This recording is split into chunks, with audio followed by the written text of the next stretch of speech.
Taat ibadatta 100 жарық болады дейді. Taat ibadatta ne eкен? 100 жарық болады дейді. Жүрегің жарық болады. Адамдарға жақсы көрінесің. Денең бекем болады. Рызқың кенен болады. Құрметті мұсылмандар, ишенбесеңер, бүгін иншалла соткаңарда будильник бар, қоя аласыңар саат 4-ке. Болып тұр 3:30-ға қойып. Тұрасыз, жақсы даратты алып, бір 8 рекет тахажжуд оқың. 2 рекетте шашпай.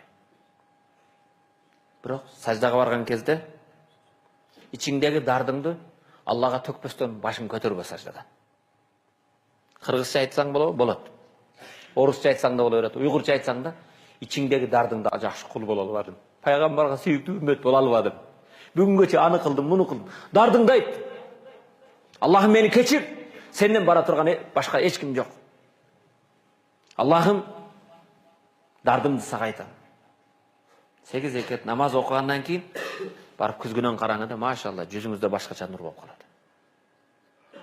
Иншалла шындай болады. Ишенбесең бүгін бір тәжірибе қылып көр. Аны бір 40 күн улантсаң, машалла. Өзің сезбейлі башқаларда машалла. Азыр мана мен отырған машалла көп инсандардың жүзінде нұры көрініп тұрады.